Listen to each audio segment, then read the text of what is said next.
Parmi les gens du Salaf, il y avait la femme d'un grand dévot. La femme d'un grand savant du Salaf qui s'appelait Hatim al-Asam, qui lui a dit « Est-ce que tu peux sortir pour nous trouver? Est-ce que tu peux sortir pour nous trouver, nous acheter de la nourriture? Travailler pour ensuite nous acheter de la nourriture parce que nous n'avons rien à manger. » فهو سبحان الله قال نعم سأفعل لكن لا أدري أين أجد رزقي. Il a dit oui, il n'y a pas de problème, je vais sortir, je vais aller chercher cela. Mais je ne sais pas où je vais trouver ma subsistance. Parce qu'à cette époque-là, il vivait au jour le jour. C'est pas comme aujourd'hui, tu as ton CDI, ton CDD, tu as un salaire bien précis, etc. À l'époque, c'était au jour le jour. Tu sors le matin, tu ne sais pas si tu as trouvé quelque chose pour toi et ta famille. فهو خرج وبينما هو يمشي وجد قوما في أرض. Il est sorti, et après avoir marché un certain temps, il a trouvé des gens sur une terre. فآجرهم نفسه في حراثة الأرض وحفرها لخمسة دوانق والدانق هو سدس الدرهم. Il a trouvé des gens en train de travailler sur une terre, il est parti les voir, il leur a loué ses propres services, il leur a proposé ses services pour labourer et faire la culture de la terre, pour gagner au final, à la fin de la journée, 5 dawaniq. Le daniq, c'est 1/6 du dirham, la pièce d'argent, donc 5/6 d'une pièce d'argent. C'est très peu, subhanallah.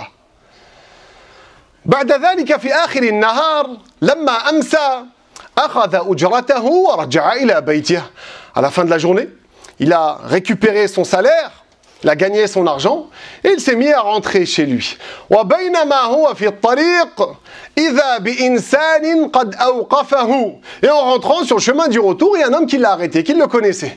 فقال له من أين جئت يا أبا عبد الرحمن هي كنيته.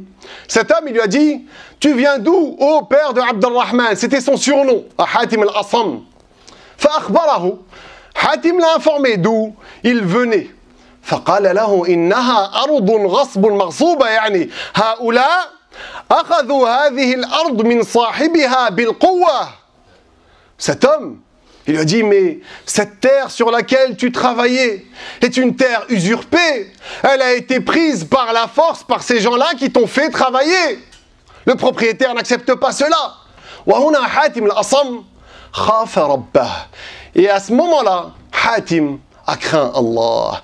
La plupart des gens, Allahu a'lam, mais peut-être que la plupart des gens aujourd'hui, dans cette situation précaire et difficile, c'est possible qu'ils auraient dit, écoute, moi je me suis cassé le dos toute la journée, j'ai travaillé, je suis fatigué, ma femme et mes enfants n'ont rien à manger, moi laisse-moi tranquille, je rentre chez moi, c'est pas mon problème. Lui il a craint Allah subhanahu wa ta'ala. Raja'a ila ha'ula. Il est reparti voir ces gens sur cette terre. ووعظهم ونصحهم أن يردوا هذه الأرض ورد عليهم هذه الدوانق. Il est reparti les voir. Il leur a donné une exhortation. Il les a conseillés, il les a appelés à la crainte d'Allah subhanahu wa ta'ala, à rendre cette terre. Et il leur a rendu cet argent par crainte d'Allah. Il a laissé l'argent pour Allah. Parce qu'il avait peur. Il s'est dit, mais peut-être que le propriétaire n'accepte pas que je travaille sur cette terre. ثم بعد ذلك رجع إلى بيته صفر اليدين ما عنده شيء. Ensuite, il est rentré chez lui en n'ayant rien dans les mains vides.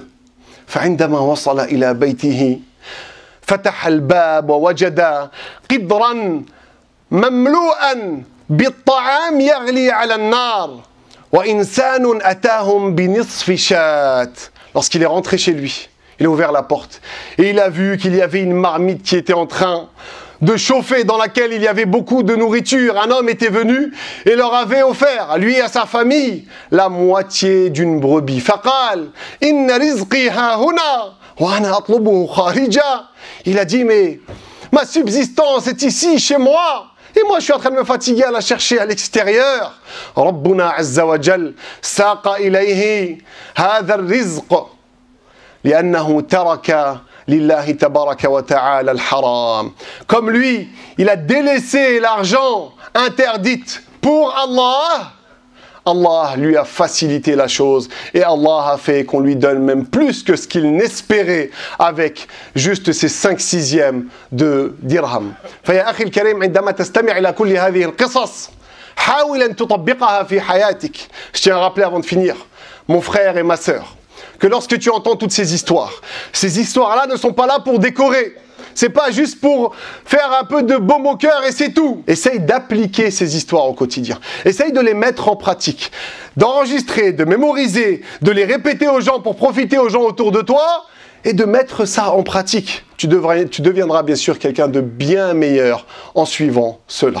Allahumma salli ala sayyidina Muhammad.